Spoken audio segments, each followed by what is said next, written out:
오늘 하나님 우리에게 주신 말씀 우리 다 함께 봉독하도록 하겠습니다. 다니엘 6장 10절 말씀입니다. 다니엘 6장 10절 말씀, 우리 한 절 말씀이니까요, 우리 다 같이 한 목소리로 봉독하도록 하겠습니다. 우리 다 같이 봉독하겠습니다. 다니엘이 이 조서에 왕의 도장이 찍힌 것을 알고도 자기 집에 돌아가서는 윗방에 올라가 예루살렘으로 향한 창문을 열고 전에 하던 대로 하루 3번씩 무릎을 꿇고 기도하며 그의 하나님께 감사하였더라. 아멘. 우리는 요즘 계속해서 우리 일상 가운데 함께 하시는 하나님의 모습을 찾아보고 살펴보는 시간들을 갖고 있습니다. 우리의 삶 속에 여전히 함께 하시고 계시고 또 우리의 삶 가운데 주님께서 다스리고 인도하고 계시는데 우리가 너무 부족하고 연약해서 우리가 그 하나님을 발견하지 못할 때가 많고 우리의 삶에 친히 임재해 계신 그 하나님을 느끼지 못할 때가 많아서 그냥 그렇게 넘어갈 때가 많이 있습니다. 그래서 요즘 우리가 말씀을 통하여서 그 하나님을 우리 삶 속에 함께하고 계신 하나님에 대한 이야기들을 계속해서 나누고 있습니다. 오늘 3번째 벌써 시간입니다.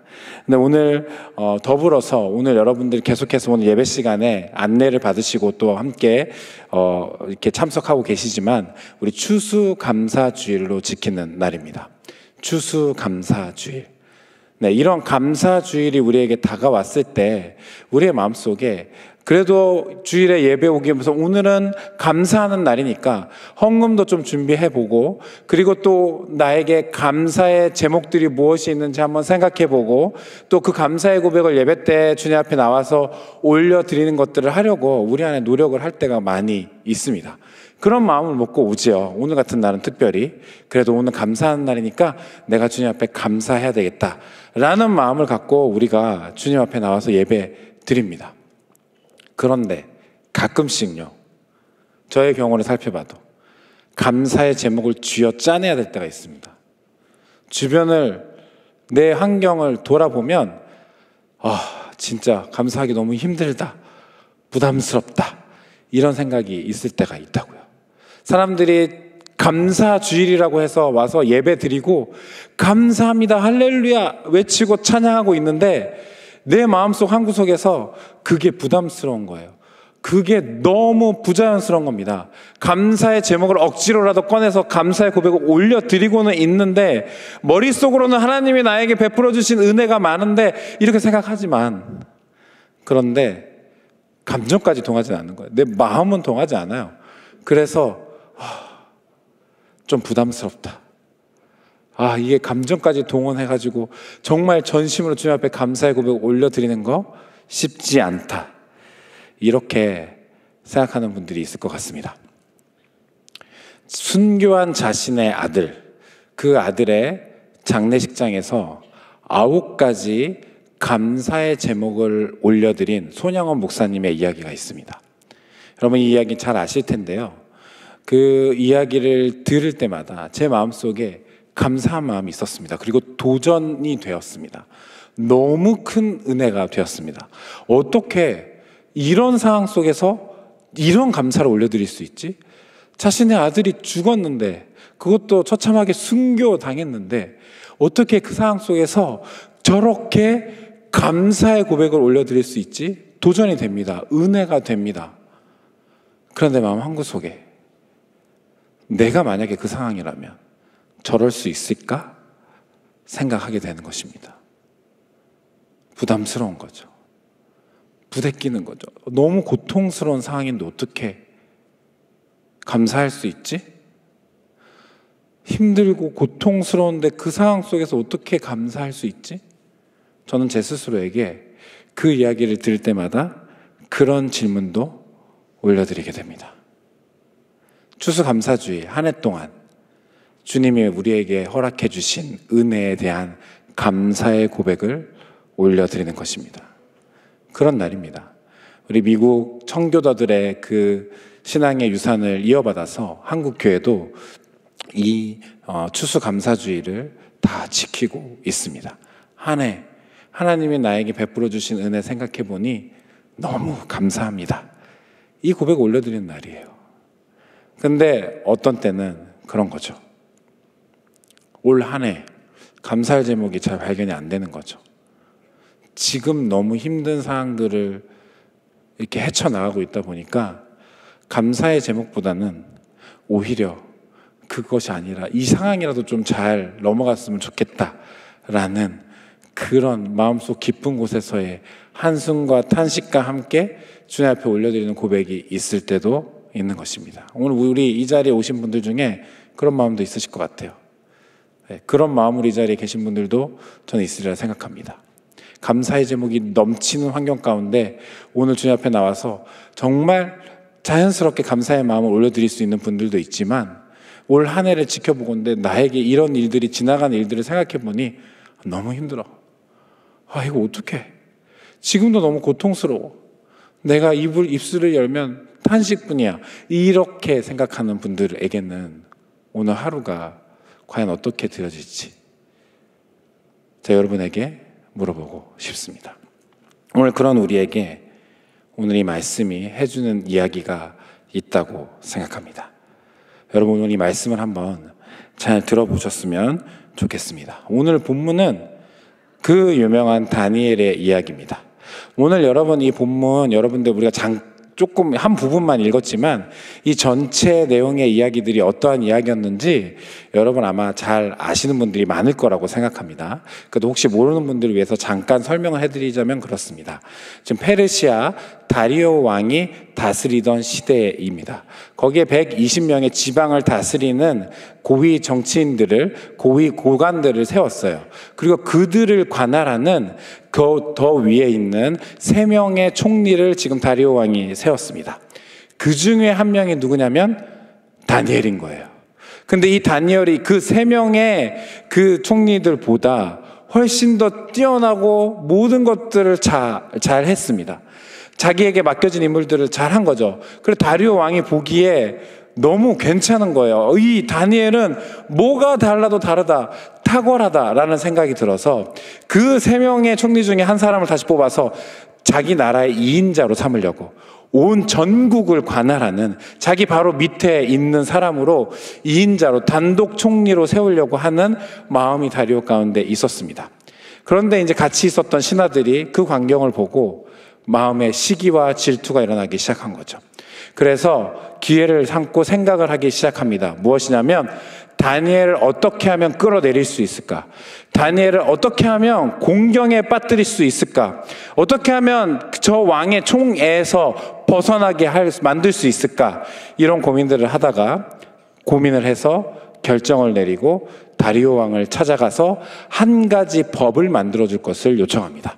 그 한 가지 법이 뭐냐면 다리오 왕, 당신만이 높임을 받기에 섬김을 받기에 합당하시니까 30일 동안만 이 나라에 있는 모든 백성들이 왕 외에 다른 어떠한 신이나 사람에게 구하지 못하도록, 다른 말로 섬기지 못하도록 그렇게 다리오 왕에게만 그렇게 구할 수 있도록 이 법령을 하나 만들어 주십시오. 그래서 온 백성이 다리오 왕만, 그 당신만 높일 수 있도록 그런 법령을 하나 만들면 좋을 것 같습니다 라고 이야기를 했습니다. 그리고 왕이 들어보니 너무 좋은 거죠. 그래? 30일 동안 온 백성이 나만 섬긴다고? 좋은 거예요. 그래서 바로 왕의 인장을 찍고 그 조서를 전국에 반포합니다. 그렇게 되는 거죠. 그 법령이 이제 시작이 된 거예요. 그 사실을 다니엘이 알았습니다. 그 뒤에 반응이 오늘 우리가 읽은 본문인 것입니다. 우리 10절 말씀, 우리 본문인데 다시 한번 다 같이 한 목소리 읽어보면 좋을 것 같습니다. 다 같이 읽겠습니다. 다니엘이 이 조서에 왕의 도장이 찍힌 것을 알고도 자기 집에 돌아가서는 윗방에 올라가 예루살렘으로 향한 창문을 열고 전에 하던 대로 하루 3번씩 무릎 꿇고 기도하며 그의 하나님께 감사하였더라. 법령이 선포된 것을 다니엘이 알고 있었습니다. 그런데 오늘 말씀을 잘 보면 어떻게 반응하고 있냐면 그것을 알고 있는데 원래 하던 대로 하나님 앞에 기도하고 감사했다. 그 이야기를 오늘 말씀이 적고 있는 것입니다. 왕의 도장이 찍힌 걸 알았다고요. 법령이 반포된 걸 알았다고요. 그래서 만약에 이것을 어기게 될 시에 사자굴에 던져질 수 있다는 것을 다니엘이 알고 있었다고요. 이 법령이 그 조항을 갖고 있었습니다. 그런데 그럼에도 불구하고 원래 하던 대로 자기 집 윗방, 다락방에 가서 하던 대로 기도하고 감사의 고백을 올려드렸다고요. 여러분, 이 말씀은 그냥 이렇게 읽고 우리가 이해하면 어떻게 해석하고 어떻게 적용합니까? 그럼에도 불구하고 우리 하나님께 기도해야 합니다. 경건의 루틴은 중요한 것입니다. 꼭 지키십시오. 우리가 목숨을 걸고서라도 하나님을 향해 기도하는 것은 지켜야 합니다. 그렇게 적용해야 하겠습니까? 우리가 다리오 왕의 세상의 법 정도는 두려워할 것이 아닙니다. 오직 하나님만 두려워해야 합니다. 그런데 이거를 이 말씀에 적용할 수 있겠습니까? 여러분, 조금만 생각해 볼까요? 여러분, 이 법령의 내용 제가 아까 설명해 드렸잖아요. 어떤 내용이냐면 한 달 동안 기도하지 말란 얘기예요. 다리오 왕 외에 그 어떠한 존재, 신이나 사람에게 구하지 말라고요. 그렇게 하는 그런 법령입니다. 그렇다면 여러분, 다니엘이 그 이야기를 듣고 기도를 걸리지 않게 은밀하게 하면 어떻습니까? 지혜로운 거 아닌가요? 한 달이잖아요. 30일이에요. 그러면요, 여러분, 30일이니까 30일 정도 기도 좀 쉬면 안 되나요? 지금 이 사자굴에 던져질 위험에 처해져 있는 법령이에요. 여러분, 우리에게 그런 법령이 있을 때 그래도 우리가 하나님을 믿으니까 어떻게 할 수는 없는데 그래도 이 법령이 반포가 되었으니 좀 몰래 기도하든지 아니면 한 달만 쉬든지 하면 안 되나요? 한 달 쉬면 몰래 기도하면 하나님이 서운해 하실까요? 너는 내 자녀가 아니야. 너는 내 백성 아니야. 그렇게 하실까요? 하나님이 다니엘 너는 이제 끝이야. 너와 나의 연을 끊자. 이렇게 하실까요? 아니요. 그럴 리가 없습니다. 그것을 다니엘은 몰랐을까요? 알았습니다. 그럼에도 불구하고 다니엘이 오늘 이렇게 기도하고 있는 거예요. 왜일까요? 여러분, 이 법령을 한 번만 더 잠깐 살펴보면 좋을 것 같습니다. 이 법령은요, 전체적으로 봤을 때 딱 한 가지예요. 30일 동안 모든 백성들이 왕만 섬기도록 하는 법이에요. 그러니까 이 법을 지킨다라는 것은 내가 나의 왕이 다리오라고 인정하고 다리오를 섬깁니다. 나는 그런 사람입니다. 라는 고백을 하는 거라고요. 이 법령은 그런 법령이에요. 30일 동안 제가 섬길 분은 오직 우리의 왕 다리오 뿐입니다. 이렇게 고백하는 거라고요. 여러분, 이 법령이 왜 만들어졌습니까? 다니엘을 끌어내리기 위해서 그랬다고요. 이 다니엘을 끌어내리기 위한 방법으로 이 법령이 만들어졌다고요. 왜냐하면 그때 당시에 모든 사람들이 다니엘은 다리오 왕이 아니라 하나님을 섬기는 자임을 알고 있었다고요. 하나님을 섬기는 자임을 알고 있었다고요. 그러니까 이 사람들이 다니엘이 하루에 3번씩 기도를 하든지 말든지 그거에서 관심이 있었던 것이 아니라 하나님을 섬기는 자가 다니엘이니까 다리오만 섬기게 법령을 만들어 놓으면 무엇인가에 걸릴 것이다. 지금 그렇게 예의주시하고 있는 상황인 것입니다. 이 메시지를 다니엘이 들은 거예요. 이 법령은 다리오 왕만 섬기도록 하는 법령이다라는 것을 다니엘이 안 것입니다. 그 법령을 들은 거예요. 그리고 나서 이렇게 반응하는 것입니다. 하루에 3번 예루살렘을 향하여 창문이 열려 있었던 그 방에 올라가서 다락방에 올라가서 하나님 앞에 기도하고 감사하는 겁니다. 여러분, 이 기도의 형태가 어떠한 형태냐면 열왕기상 8장에 나오는 그 솔로몬의 그 봉헌 기도, 성전을 다 짓고 난 다음에 그 솔로몬의 성전을 주님 앞에 올려드리면서 했던 그 기도의 내용을 기반으로 한 기도의 형태입니다. 이렇습니다. 좀만 이렇게 요약해서 읽어드리면 이렇습니다. 그들이 주께 범죄함으로 적국의 땅으로 끌어간 후에 그 사로잡은 자의 땅에서 돌이켜 주께 간구하기를, 주께서 그들의 조상들에게 주신 땅 곧 주께서 택하신 성읍과 내가 주의 이름을 위하여 건축한 성전이 있는 쪽을 향하여 주께 기도하거든 주는 계신 곳 하늘에서 그들의 기도와 간구를 들으시고 그들의 일을 돌아보시오며. 이 기도의 내용입니다. 그러니까 이 기도를 근거로 해서 지금 바벨론 땅에 포로로 끌려가 있었던 하나님의 백성들이 그 성전을 향하여서 기도하면 주님 들어주십시오 라고 했던 그 솔로몬의 기도를 근거로 삼아서 성경에 이렇게 기도하라고 되어져 있는 게 아니라 포로로 끌려간 하나님의 백성들이 나는 여전히 하나님의 백성임을 표시하는 것으로 하루에 3번 그렇게 기도한 것입니다.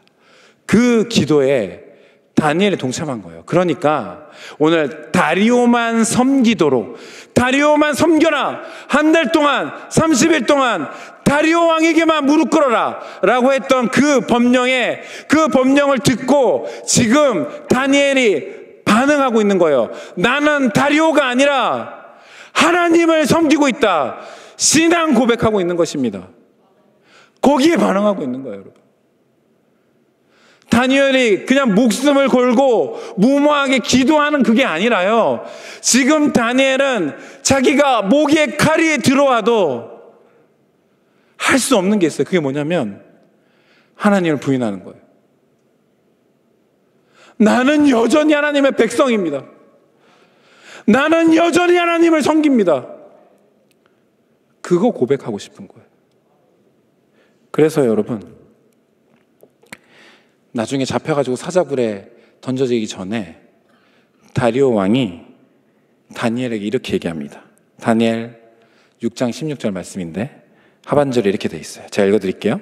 왕이 다니엘에게 이르되 내가 항상 섬기는 너의 하나님이 너를 구원하시리라 하니라.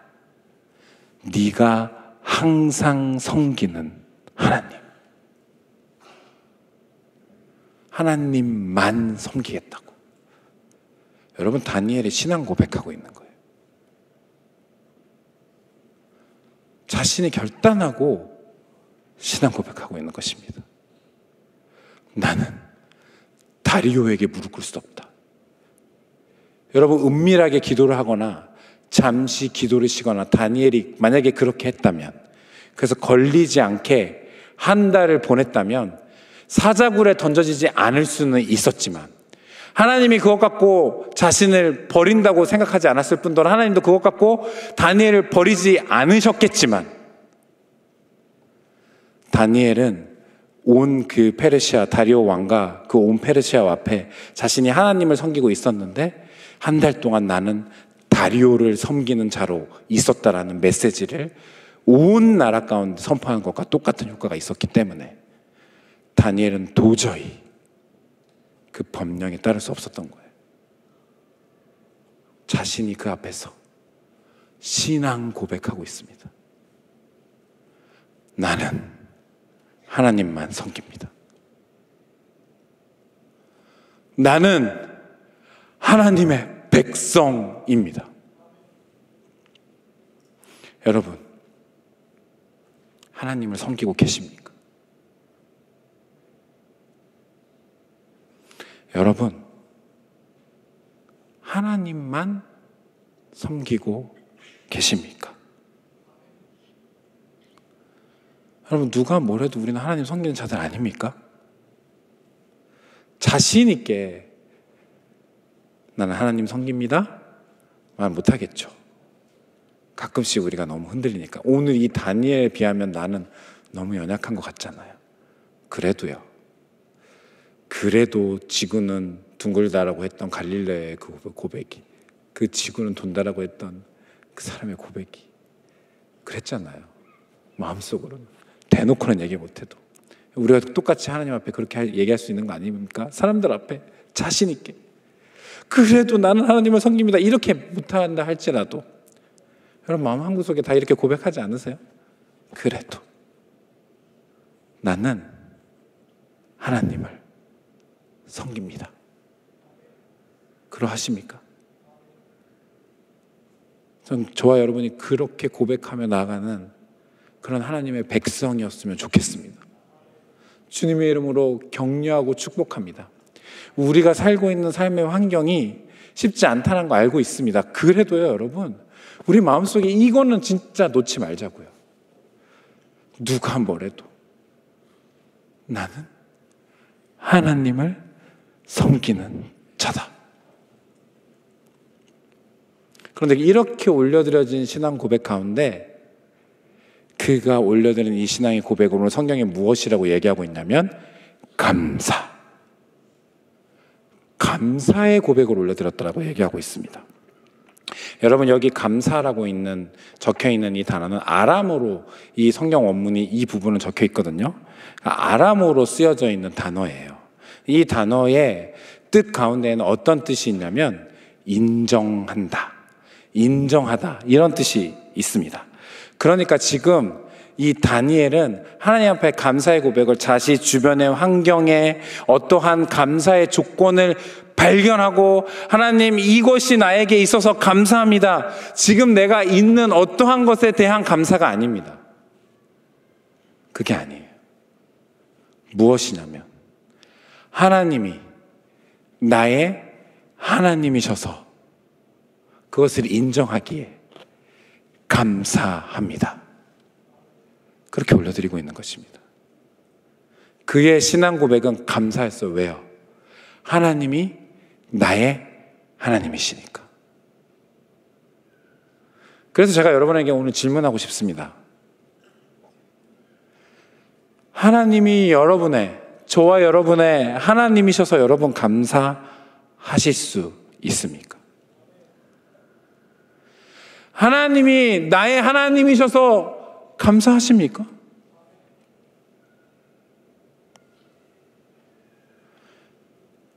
여러분 하나님이 나의 하나님이 되시기 위해 하신 일이 있어요. 여러분 너무 자주 듣는 이야기지만 오늘 부득불 해야 하겠습니다. 하나님이 오늘 나의 하나님이 되시기 위하여 하신 일, 그의 하나밖에 없는 독생자 예수 그리스도를 십자가에 죽이셨습니다. 그리고 우리를 살려내셨어요.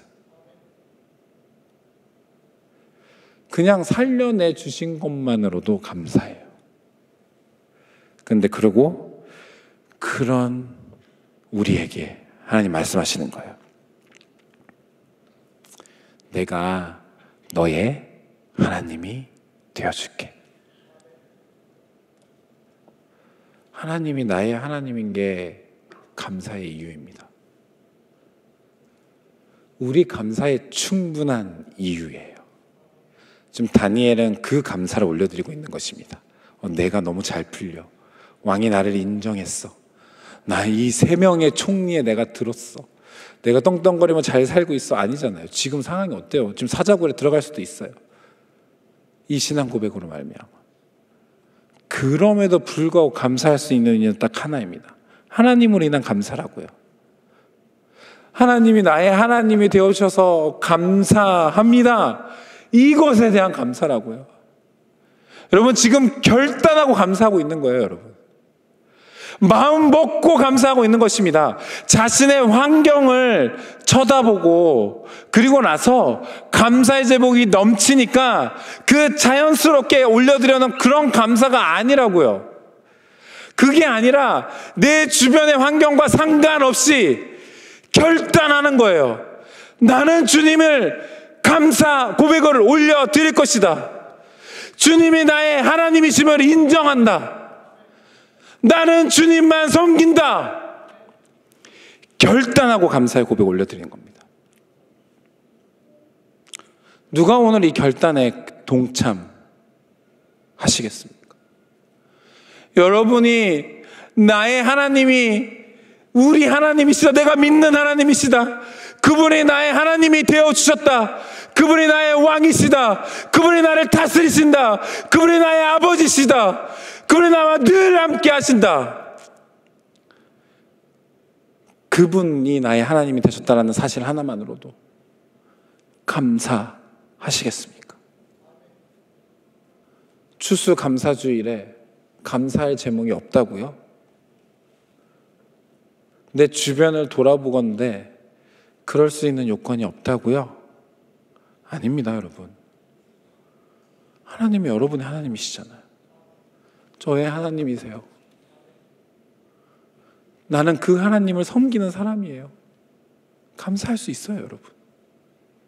하나님으로 인해서 감사할 수 있는 것입니다. 여러분, 우리 이 세상을 살아가면 우리 이렇게 신앙 고백했으면 좋겠어요. 나는 하나님을 섬기는 자이다. 네, 하나님은 내가 믿는 우리 하나님이십니다. 제가 오늘 말씀을 준비하는데 옛날 생각이 났어요. 우리 교회가 아니고 우리 교회 이제 전에 다른 교회에서 사역했을 때 생각이 났습니다. 그 교회 이제 하여튼 좀 몇 년 전의 이야기인데 어김없이 추수감사주일이 찾아왔습니다. 저는 목사로 사역하고 있었고요. 그때 당시 이제 교구 사역을 하고 있었으면서 우리 그때 그 교회 사역하고 있었던 교회의 모든 예배, 거의 주일 예배가 7번 있었거든요. 그 교회에 이제 주일 예배가 7번 있었는데 제가 5번을 찬양인도 했어요. 5번을 찬양인도 하고, 예, 그러는 이었습니다. 근데 우리 교육자들 안에, 이게 강제 조항은 진짜 아니었는데, 교육자들 안에 어떤 우리 안에 이제 서로 이렇게 분위기가 있었어요. 분위기가 있었냐면 어떤 분위기였냐면 절기 헌금은 11조 한 번 더 한다고 생각하자. 이런 분위기가 있었습니다. 제가 그날 추수감사주일 이제 전에 이제 헌금을 준비하잖아요. 감사 헌금을요. 감사 헌금을 준비하는데 마음이 힘든 거예요. 어려운 거예요. 감사할 거 하나도 없는 것 같은데. 감사할 조건이 하나도 없는 것 같은데 내가 목사라고 거기에 지금 얼마야 돈을 넣어야 되는 건가, 이거 지금 고민하고 있으니까요. 내가 감사해서 이걸 준비하는 게 아니고요. 내가 지금 목사니까 이 정도는 해야 되지 않나? 그러면서 막 준비하고 있는 제 자신을 보니까 짜증이 나는 거예요. 막 살림이 좋지도 않은데 시간이 흘러갈수록 빚만 늘어가는 것 같은 이 상황들 속에서 내가 헌금, 막 이런 생각이 들었었어요. 그리고 그런 마음을 갖고 추수감사주일을 맞이했습니다. 제가 찬양인도자라 그랬잖아요. 5번 주일에 찬양인도 했다니까요. 보통 감사주일에 어떤 찬양합니까? 감사의 고백을 담긴 찬양하지 않습니까? 감사합니다, 주님. 그렇게 찬양했어요. 그리고 하루 종일 그렇게 추수감사주일을 보냈어요. 그렇게 하루를 보냈습니다. 그 교회는 당시 저녁에 이제 전체 교육자들이 모든 사역을 마치고 그 하루를 마무리하는 교육자 모임이 있었어요. 그 저녁 한 9시쯤에 그 시간들이 있었습니다. 그래서 저녁 예배까지 다 마치고 난 다음에 저녁 9시에 교육자들이 모여서 그 모임을 마치고 녹초가 된 채로 집에 가려고 하는데, 그랬는데 같이 사역하던 목사님들이 다 힘들었나 봐요. 그래서 우리 근처에 치킨과 콜라를 먹으러 가자, 치콜을 먹으러 가자. 그래서 주변에 있는 이제 치킨집에 갔습니다. 그래서 이제 목사님들과 이런저런 얘기들을 나눴어요. 그러다가 제가 방금 제가 얘기했던 오늘 하루를 보내는데 내가 너무 힘들더라. 도대체 내 삶에 열매도 없는 것 같고 감사의 조건도 없는 것 같은데 내가 목사로가 이렇게 찬양하고 있고 헌금도 이렇게 넣어야 되고 이게 진짜 너무 비참하더라. 너무 힘들더라. 막 제 속에 있는 얘기를 막 했어요. 그랬더니 다른 목사님들이 얘기를 듣고 한 4명 정도 모여 있었거든요. 다른 목사님들이 얘기를 듣고 저한테 얘기하더라고요. 제 그 말이 너무 위로가 됐어요. 뭐냐면 나도 그랬다. 그러면서 너무 큰 위로가 되더라고요. 나도 그랬어. 오늘 너무 힘들더라. 네, 마치 술 한 잔을 할 수는 없으니까 목사들이 그런 것처럼 콜라를 그렇게 홀짝홀짝 마시면서 치킨을 안주 삼아 먹는 것처럼 그런 얘기들을 하고 그 자리를 마쳤습니다. 나와서 한 새벽 한 1시쯤 됐었던 것 같아요. 그 시간에. 근데 이제 나왔는데 한 목사님이 노래를 아주 작게 부르는 거예요. 아주 작게. 여러분 아마 아실 거예요. 오늘 설교 찬양 이건 아닌데 이 찬양이었어요. 감사해요 주님의 사랑, 감사해요 주님의 은혜. 목소리 높여 주님을 영원히 찬양해요. 나의 전부이신 나의 주님, 나의 전부이신 나의 주님. 제가 이 얘기를 딱 듣는데 눈물이 그 앞에서 터지더라고요. 그 대로변에서 너무 창피했는데 그 노래를 부른 목사님도 영문을 모르고 제가 그 앞에서 뻥뻥 터졌습니다. 얼마나 대성통곡을 하면서 그러는지. 그 주변에 있던 목사님들이 같이 그러면서 서로 위로하면서, 그래, 주님이 나의 전부이신데 우리가 왜 감사하지 못할까? 우리 주님이 나의 하나님이신데 왜 감사하지 못할까? 그러면서 그 모임들을 헤어지는 시간들이 있었습니다. 여러분, 하나님이 우리 하나님이에요. 우리가 믿는 그분이 우리 하나님이라고요. 감사할 수 있죠. 아니, 세상에 그분이 나의 하나님이 되셨다는데 감사할 수 있어요. 세상 누가 뭐래도 우리는 하나님만 섬기는 자들 아니겠습니까? 우리 그렇게 고백하며 살자고요. 나는 하나님만 섬깁니다. 왜? 나의 하나님이 나를 다스리시는 하나님이시기 때문에, 그분이 나의 하나님이 되어주셨기 때문에 감사하면서 살아갔으면 좋겠습니다. 오늘 하루, 또 이번 한 주, 또 우리 앞으로 우리 펼쳐질 여러 삶의 현장, 여러분 혹시 여러분의 삶의 환경에 정말 감사의 조건이 아무것도 없어 그렇게 생각한다 할지라도 우리 하나님을 섬기겠다고 고백하고 그 하나님이 나의 전부 되어주셔서 나의 하나님이 되어주셔서 감사합니다 고백함으로 승리의 삶을 살아가시는 저와 여러분이 되시길 주님의 이름으로 축복합니다. 오늘 시간에 말씀을 기억하면서 다 함께 기도하겠습니다.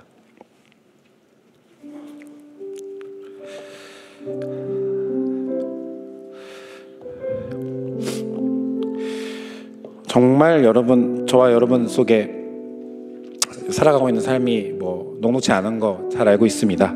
그래도 여러분, 우리가 포기하지 말아야 할 것이 있습니다. 뭐냐면 주님을 향한 신앙 고백이에요. 나는 하나님을 섬기는 자입니다. 여러분, 오늘 우리가 이 말씀 기억하면서 먼저 이렇게 고백해야 합니다. 하나님, 저 부족하지만 그래도 저는 하나님을 섬기는 사람입니다. 저는 하나님만 섬기겠습니다. 세상 그 어떠한 것이 아니라, 내가 세상 그 어떠한 곳에 도움을 요청하는 것이 아니라 저는 하나님만 섬기며 하나님만 구하겠습니다. 하나님, 나의 하나님이 되어주셔서 감사합니다. 오늘 기도하며 이렇게 고백했으면 좋겠습니다. 여러분, 우리 중심을 다해서 그렇게 고백해요. 주님, 내가 주님만 섬기고 주님이 나의 하나님이셔서 감사합니다. 이 고백 받아 주시옵소서. 오늘 이 시간에 다 함께 우리 통성으로 우리 말씀을 기억하며 주님 앞에 기도하며 나가기 원합니다. 우리 다 함께 기도하겠습니다.